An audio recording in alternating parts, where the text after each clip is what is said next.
13절서부터 14절. 자, 두 절인데요. 같은 목소리로 봉독하겠습니다. 아버지가 자식을 긍휼히 여김같이 여호와께서는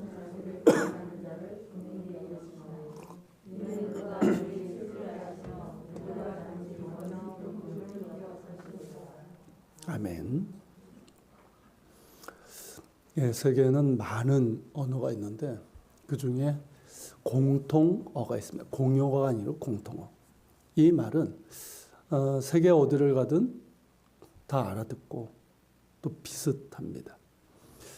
사람이 처음 말을 하기 시작했을 때 했던 원초적인 단어이고 또 언어가 갈라지기 전에 그런 원초적인 공통된 말이 아니었을까 하는 생각도 하게 됩니다. 뭘까요? 네, 엄마, 아빠라고 하는 이 단어입니다. 특히 엄마라고 하는 이 말은 정말 비슷합니다. 우리말에 이제 엄마가 인도 타미로는 암마이고요. 네팔에서는 아마로 불립니다. 유대인들은 이마라고 부르고 아빠는 아바라고 불러요. 굉장히 비슷하죠. 엄마의 가장 흔한 형태가 이제 맘마죠. 마마. 우리 아기들도 이제 마마. 처음에 그렇게 얘기를 하는데 이게 이제 뭐 중국, 일본, 필리핀, 러시아, 스페인 그리고 아프리카에 있는 여러 나라들도 다 마마라고 한답니다. 그리고 이제 이탈리아, 독일에서 이제 맘마이고 영어로서 맘 뭐 이렇게 부르죠. 그러니까 지역에 따라서 발음만 약간 다를 뿐 비슷합니다. 그래서 이제 이 엄마, 아빠, 특히 엄마라는 말은 세계 공통어다 이렇게 얘기를 해요. 어머니 순환사라는 책이 있는데요. 이 책에서 저자 강준만 교수는 이런 표현을 했습니다. 어머니를 생각하는 것만으로도 괜히 눈물이 나오려고 하는 전형적인 한국 촌놈들이 많다. 나도 그런 촌놈 중에 하나다. 맞는 말 같습니다. 저도 어릴 때는 몰랐는데 군대 가니까 알겠더라고요. 제가 이제 제주도 해안부대에서 이제 근무를 했었는데 위병소 이제 부대 정문을 지키고 있는 그 근무를 하는데 바다가 보여요. 밤바다 이렇게 보는데 어머니가 생각이 나는데 울컥 눈물이 나더라고요. 다들 그럴 겁니다. 강준만 교수가 말한 것처럼 우리는 어머니, 엄마라는 말만 들어도 가슴이 뭉클해지고 눈물이 나오려고 하는 한국 촌놈들입니다. 부모님들을 일찍 여인 분들은 더욱 그러하실 것이라 생각을 되는데 이미 작고하신 동화 작가 정채봉 선생은 아주 어린 나이에 어머니를 여의었습니다. 그리고 한평생을 어머니에 대한 그리움을 갖고 살면서 어머니에 대한 글들을 많이 썼어요. 그중에 엄마가 휴가를 나온다면 이라는 시가 있습니다. 그 시를 제가 좀 읽어드릴게요. 엄마가 휴가를 나온다면 하늘나라에 가 계시는 엄마가 하루 휴가를 얻어 오신다면 아니 반나절 반 시간도 안 된다면 단 5분 그래 5분만 온대도 나는 원이 없겠다. 얼른 엄마 품속으로 들어가 엄마 눈맞춤도 하고 젖가슴을 만지고 그리고 한 번만이라도 엄마 하고 소리내어 불러보고 숨겨놓은 세상사 중 딱 한 가지 억울했던 그 일을 일러 바치고 엉엉 울겠다.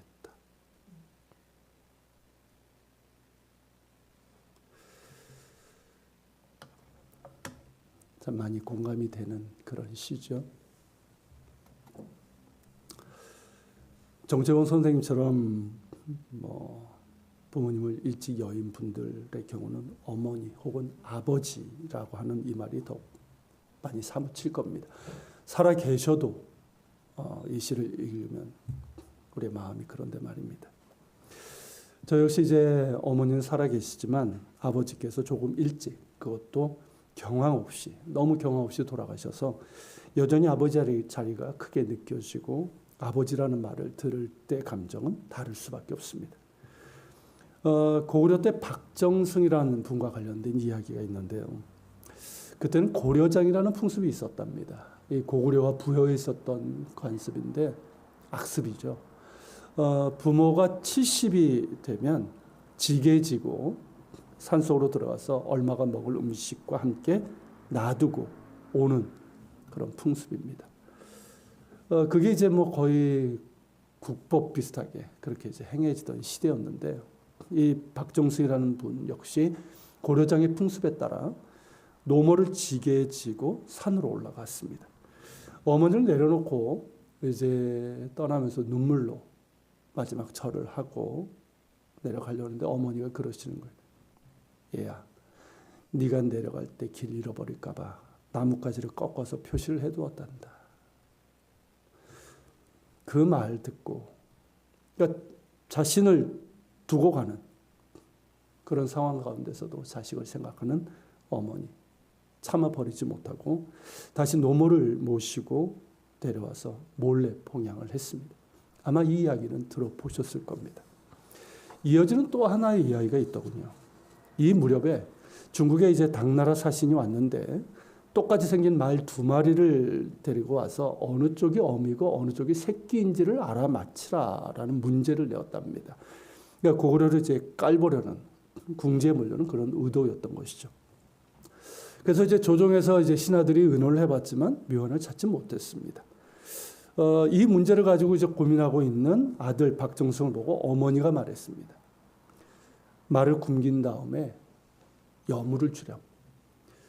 먼저 먹는 놈이 새끼야. 어미는 새끼를 먼저 먹이고 나중에 먹는 법이야. 이 일로 임금은 박정승을 크게 칭찬하고 소원을 하나 들어주겠다고 했습니다.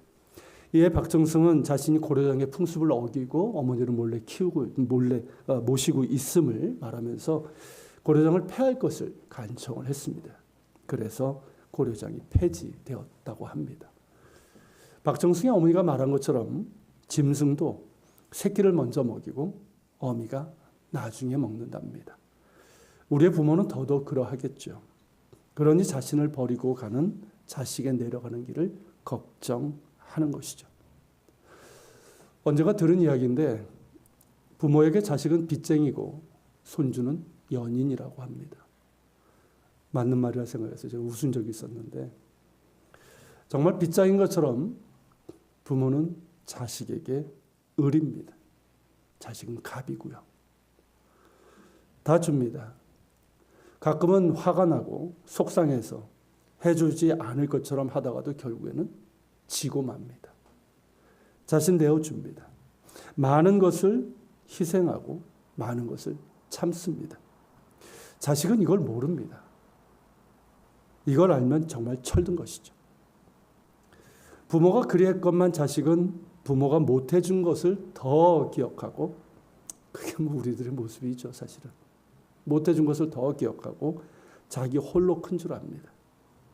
자기 힘으로 자라고 자기 잘나서 큰 줄 압니다. 당연하게 생각합니다. 어쩌다 부모의 사랑과 희생이 있었다는 것을 알고는 고마워하지만 잠깐이고, 그리 살갑게 표현하지도 못합니다.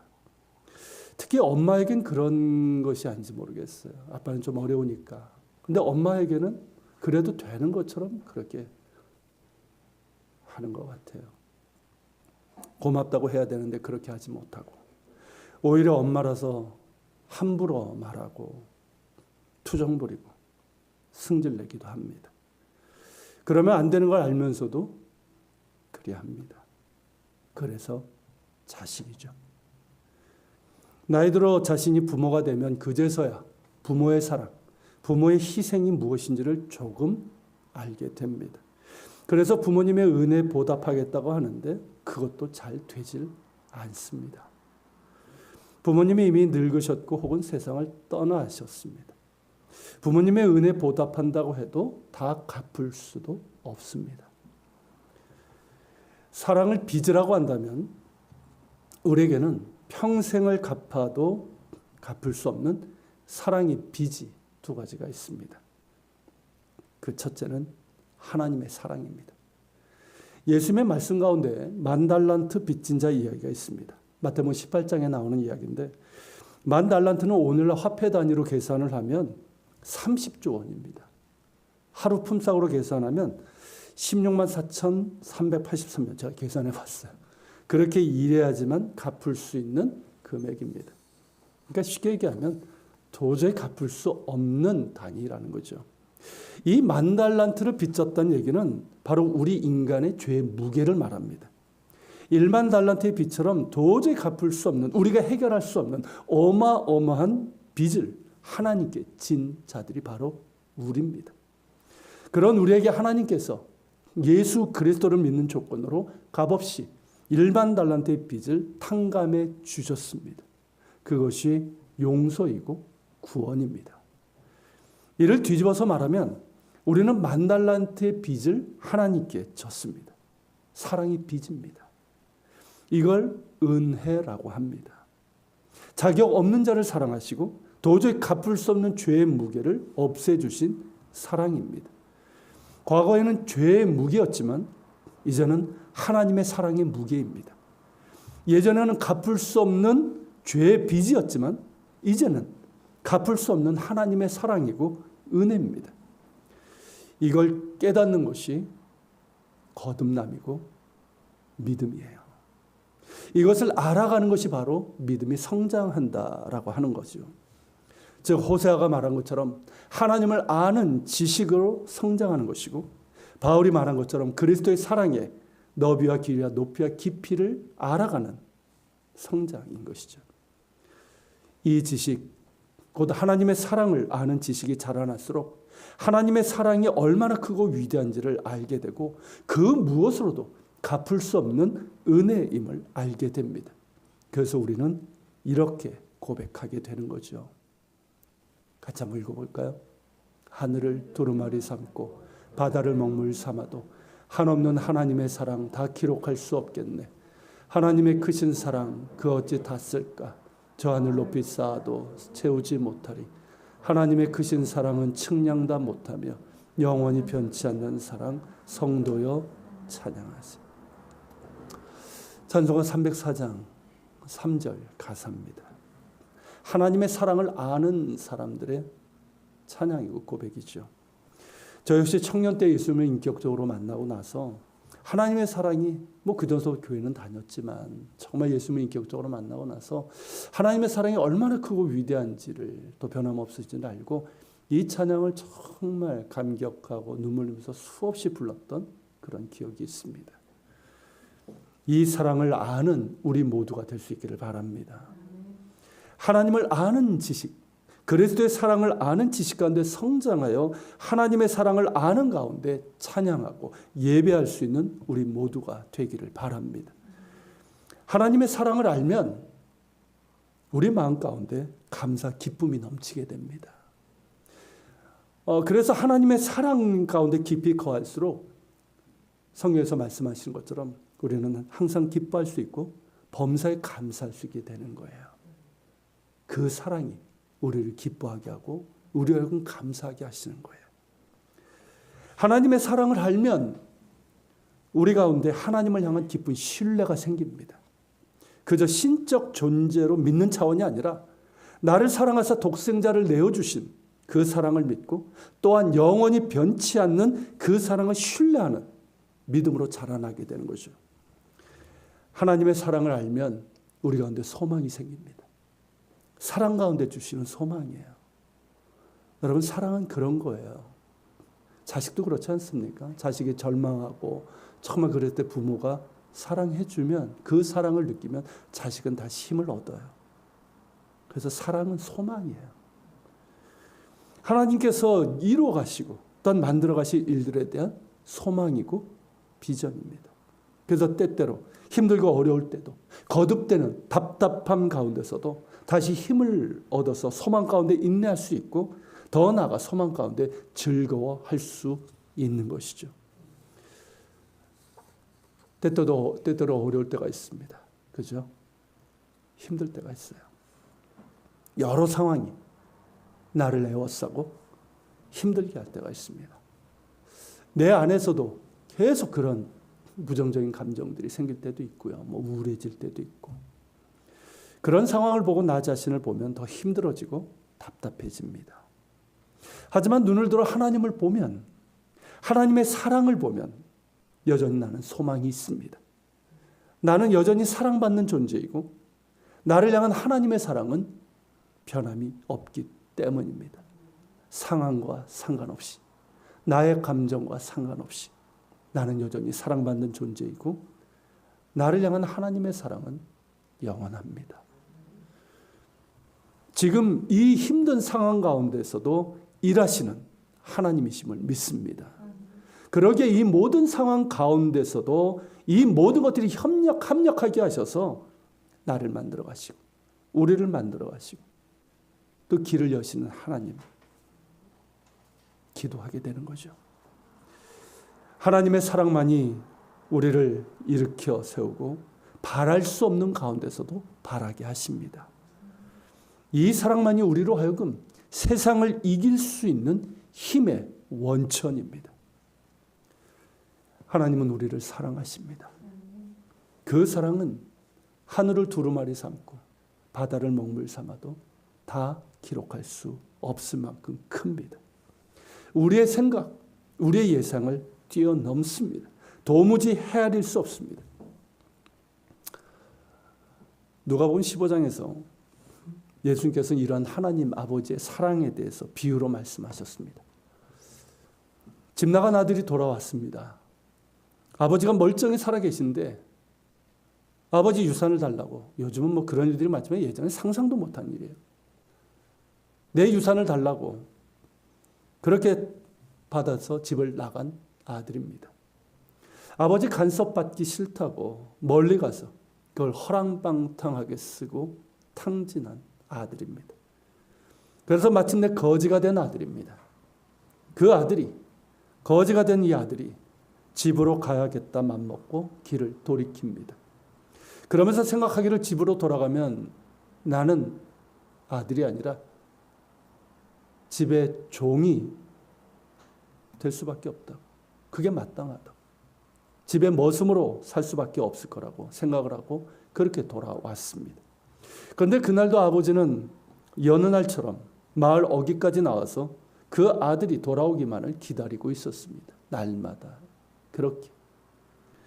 저 멀리 거짓골을 한 사람이 보입니다. 너무 멀어서 누군지도 분간이 안 되는데 아버지는 한눈에 아들임을 알고 뛰어갑니다. 달려가 아들을 껴안고 새 옷을 입히고 금가락지를 끼우며 잔치를 벌여줍니다. 야단 한 번 치지 않습니다. 그저 기다렸던 아들이라며 여전히 내 사랑하는 아들이라며 반겨주었고 안겨주고 예전처럼 사랑하는 아들로 받아주었습니다. 당시 아버지의 상, 당시 사람들이 알고 있었던 하나님의 상은 근엄하고 무서운 모습이었습니다. 자신의 아버지의 모습이 하나님께 이렇게 투영된다고 얘기를 하거든요. 그래서인지 몰라도 당시 사람들은 아버지, 자기의 아버지가 그렇듯 하나님도 근엄하고 무서운 그런 모습으로 생각을 했습니다. 잘못하면 야단치고 죄지면 벌주는 그런 하나님 말입니다. 우리 역시 그런 하나님 상에 머물러 있는 것은 아닌지 모르겠습니다. 그런데 예수님께서 가르쳐 주신 하나님 아버지는 우리의 생각과 기대를 훨씬 벗어납니다. 어떻게 이런 아버지가 있습니까? 정확하게는 우리 안에 왜곡되고 잘못 알고 있는 하나님 아버지의 모습을 바로 잡아주셨습니다. 하늘 아버지, 하나님 아버지는 바로 이런 분이시라고. 너희가 알고 있는 그런 아버지가 아니라 집 나간 아들이 돌아오기를 기다리시고 돌아오면 오로지 사랑으로 반겨주시고 사랑하는 아들로 세워주시는 그런 아버지라고. 그렇게 하늘 아버지를 우리에게 가르쳐 주셨습니다. 하나님의 사랑은 우리의 생각, 우리의 예상을 뛰어넘습니다. 우리는 우리의 경험과 이해, 판단의 근거에서 하나님은 이러이러하시다고,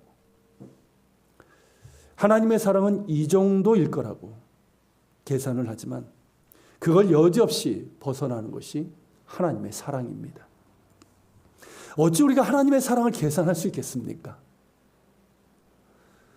자신의 본체이며 독생자를 죄인들을 위해서 아낌없이 내어주신 그 사랑을 어찌 우리의 얄팍한 생각으로 계산을 하고 판단할 수가 있겠습니까? 하나님은 사랑이십니다.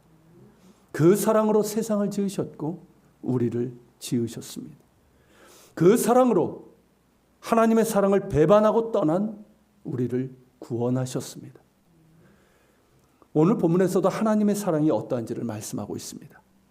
하나님께서는 우리를 긍휼히 여기시며 왜 이리도 사랑하시는가? 이는 그가 우리의 체질을 아시며 우리가 단지 먼지뿐임을 기억하심이로다. 우리의 체질을 아시기 때문이라는 겁니다. 우리가 단지 먼지뿐임을, 흙으로 돌아갈 인생이라는 걸 아시기 때문이라는 거예요. 우리는 너무나 자주 착각하며 삽니다. 우리가 대단히 강한 줄 압니다.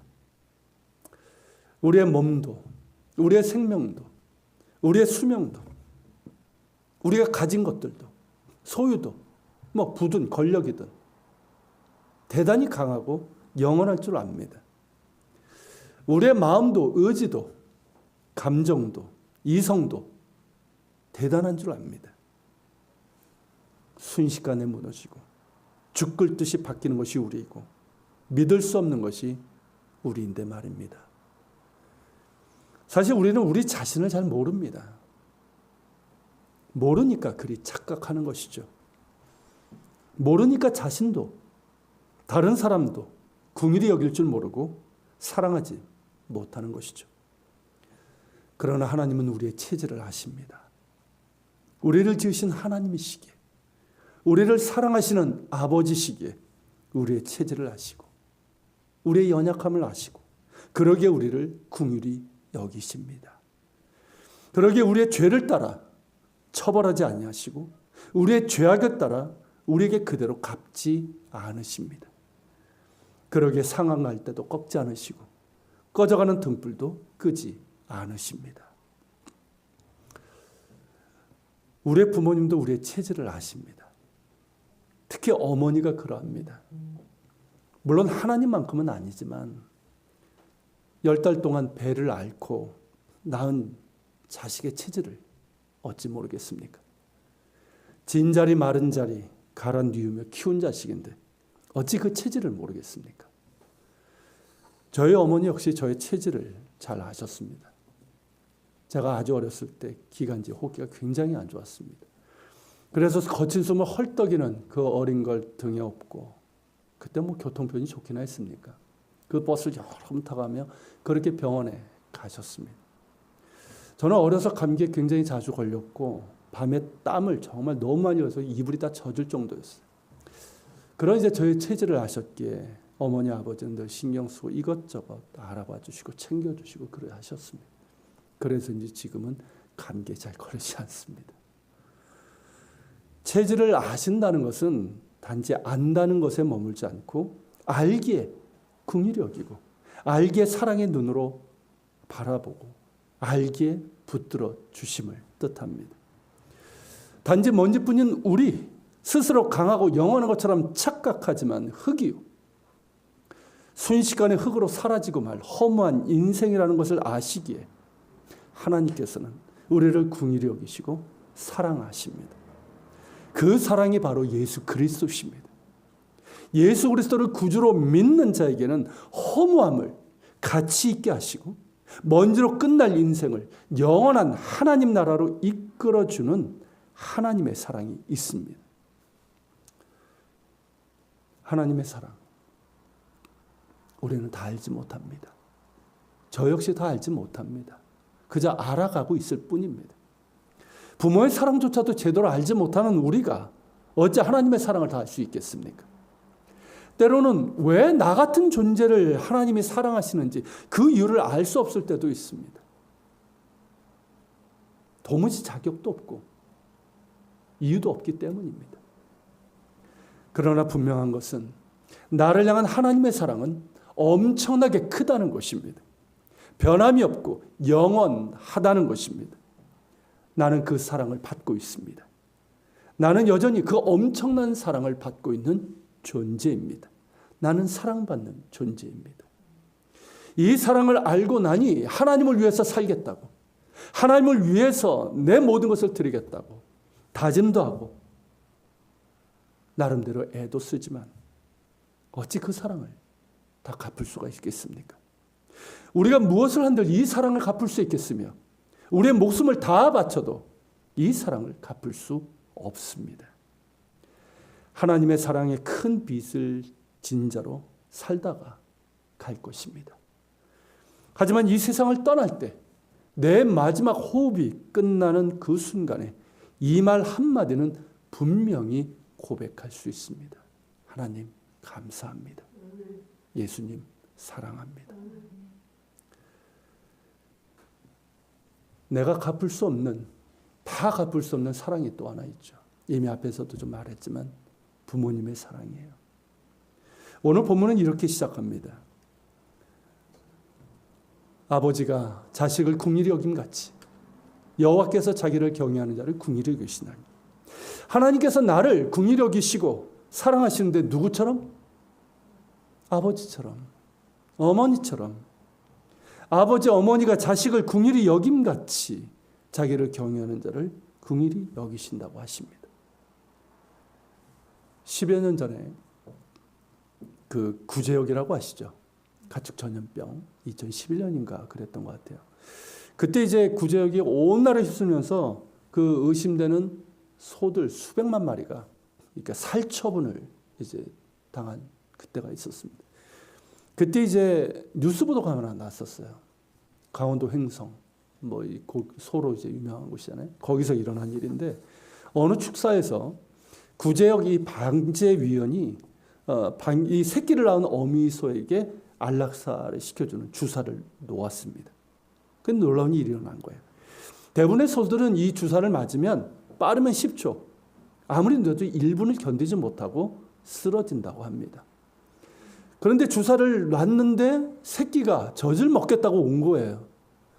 그러니까 이 어미소는 다리를 부들부들 떨면서 마지막 힘을 내면서 배고픈 새끼에게 젖을 먹이는, 무려 3분을 버티다가 새끼가 젖을 떼자 쓰러지고 말았습니다. 그 모습을 본 이 방역위원들이 너무 마음이 아팠던 거예요. 그게 보도된 적이 있었습니다. 자식을 향한 어미의 사랑, 말 못하는 짐승이라 해도 죽음의 고통을 충분히 견딜 만큼 그토록 숭고한 겁니다. 그러니 사람은 더 말 나이가 있겠습니까? 자식을 향한 부모의 사랑은 이 세상 그 누구도 이해할 수 없습니다. 자신이 부모가 되어야 이해할 수 있다고 하죠. 그러면 내가 부모가 되면 내 부모님의 마음을 알아서 그때 부모님께 잘해 드릴까요? 그럴 것 같지만 그건 희망사항입니다. 자기 자식에게는 끔찍해도 부모님께는 참 무심합니다. 정말 잘해드려야 되겠다 생각은 하지만 자식에게 하는 만큼의 세 발의 피도 미치지 못합니다. 왜 그럴까요? 부모의 사랑은 내리사랑이기에 그러합니다. 내리사랑이기에 결코 다 갚을 수 없습니다. 부모가 되기 전에는 부모의 마음을 알 수 없으니 갚을 수 없는 것은 뻔합니다. 그러면 부모가 되면 부모가 되는 순간 그 사랑은 모두 아래로 흐르기 시작합니다. 위로 흐르지 않습니다. 자식에게 모든 것이 흘러갑니다. 자식에게 해주는 것에 10분의 1이라도 부모님께 해드리면 어느 부부가 행복하지 않을까 하는데 그게 참 쉽지가 않습니다. 자식에게 부모는 맹인이 된다고 그러죠. 시각장애인이 됩니다. 다른 자식에 대해서는 참 예리하게 보는데 자기 자식에 대해서는 보질 못해요. 눈이 멀어요. 제대로 볼 줄 모르고 제대로 느낄 줄 모릅니다. 그저 자기 자식은 예외예요. 남들에 대해서는 그렇게 정확하고 예리한 칼 같은 잣대를 들이대는 이들도 자기 자식의 문제, 그 형편에 대해서는 무딘 칼이 되고 맙니다. 다윗이 그랬죠. 다윗에게는 참 잘난 아들이 많았습니다. 그 중에 제일 똑똑한 아들, 참 잘생긴 아들이 있었는데 그 아들, 다윗 자신도 마음에 품고 자랑스럽게 여기던 아들이 있었습니다. 그가 바로 장남 압살롬이에요. 근데 이 압살롬이 아버지의 마음을 제대로 읽지 못하고 주위 사람들의 꿰매 빠졌습니다. 자꾸 주위에서 압살롬 그를 보면서 잘났다고 멋지다고 당신이 왕이 되면 당신 아버지보다 훨씬 더 위대한 왕이 될 거라고 더 잘 다스릴 거라고 충동질을 했습니다. 그래서 결국은 반란을 일으키게 되죠. 치밀하게 준비하여 봉기했기 때문에 성공했습니다. 예루살렘 성에서 아버지를 쫓아내고 자신이 왕이 되었고 이때 다윗은 신발도 제대로 신지 못하고 울면서 쫓겨가야 했습니다. 그러다가 마지막 일전을 벌이게 되었고 이 싸움에서 마침내 다윗의 군대가 승리했고 반란군의 수장인 압살롬이 죽었다는 보고가 다윗에게 이르게 됩니다. 이때 다윗은 이런 반응을 보입니다. 왕의 마음이 심히 아파 문 위층으로 올라가서 우니라. 그가 올라갈 때 말하기를 내 아들 압살롬아 차라리 내가 너를 대신하여 죽었다면 압살롬 내 아들아 하였더라. 아들이 반란을 일으켜서 아버지를 왕사에서 쫓겨냈습니다. 부모로서는 가장 부끄러운 모습, 아들에 의해서 살해 위협을 받으며 도망가야 하는 치욕적인 모욕을 받아야만 했습니다. 근데 그 아들이 자기 군대의 싸움에서 죽었습니다. 모두들 그놈 잘 죽었다라고 하는데 정작 가장 큰 피해자인 그 아버지 다윗은 마음이 아파 웁니다. 왜? 내 아들이니까.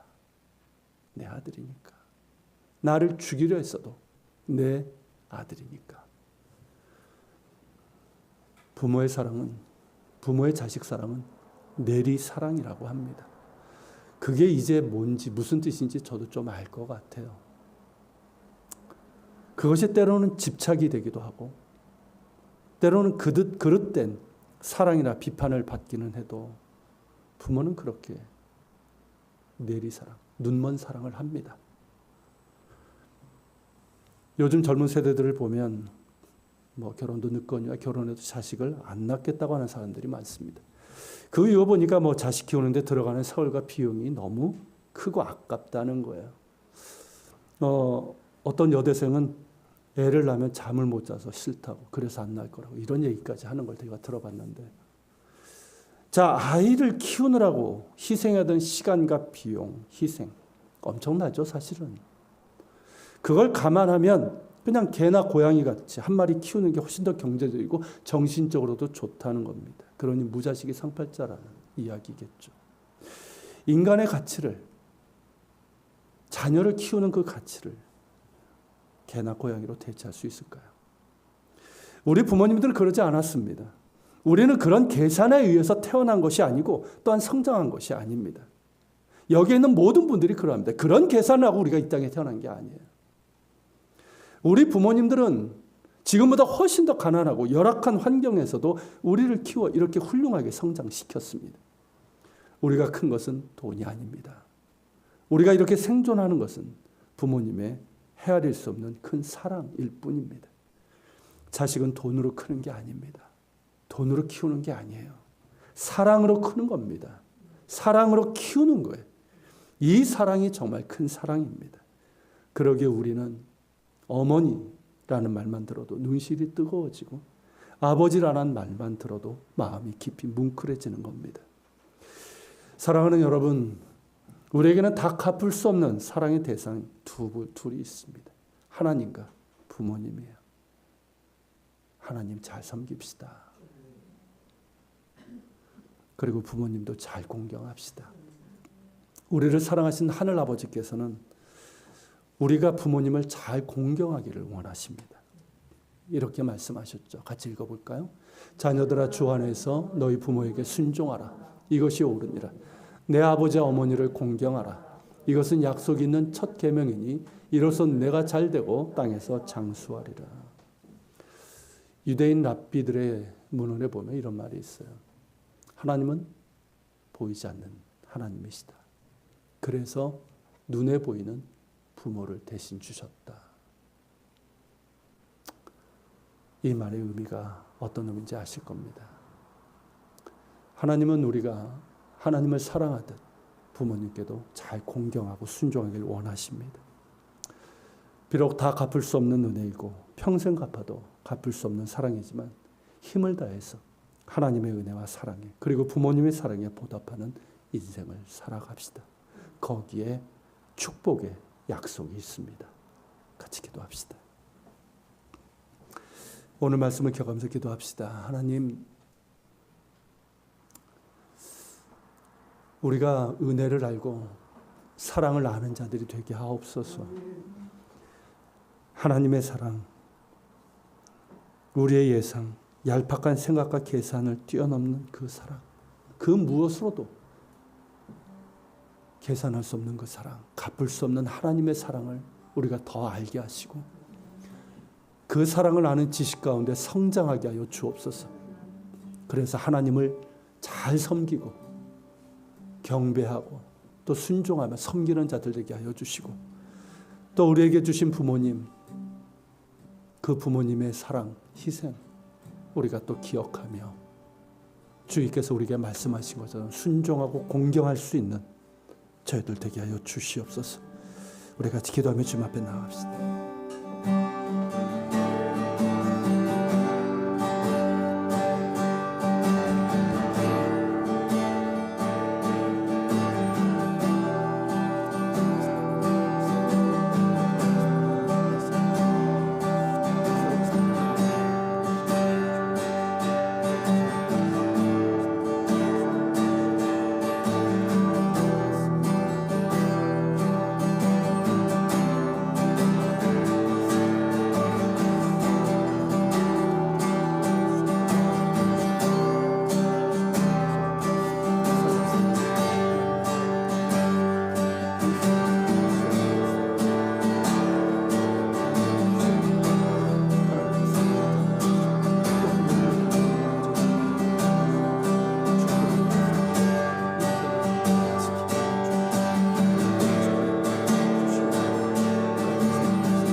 하나님, 하나님의 사랑, 하나님의 은혜에 감사합니다.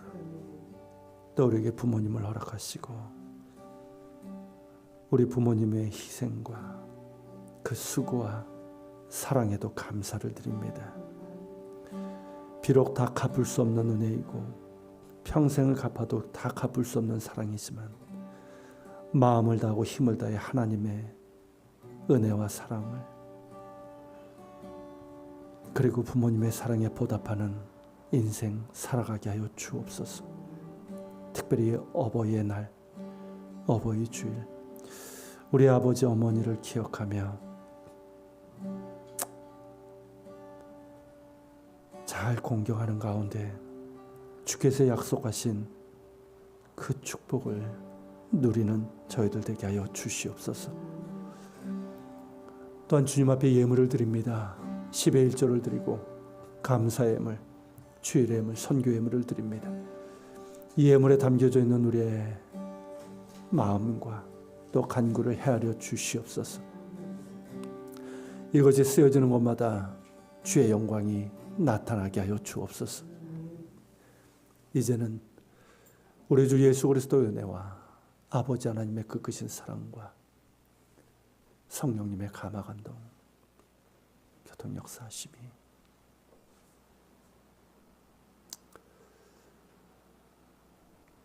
하나님의 사랑 또 부모님의 사랑을 기억하며 하나님 잘 섬기고 또 부모님 역시 잘 공경하기로 마음에 다짐하는 우리 모든 지체들 머리 위에 또 우리 부모님들 위에 함께 하시기를, 또 우리 예한교회에 있는 교회들, 조국 대한민국과 북한 땅, 이스라엘 땅에, 알바니아 땅에 세계 곳곳에서 복음을 전하는 선교사들과 박해 지역에 있는 그리스도인들 머리 위에 함께 하시기를 간절히 축원하옵나이다.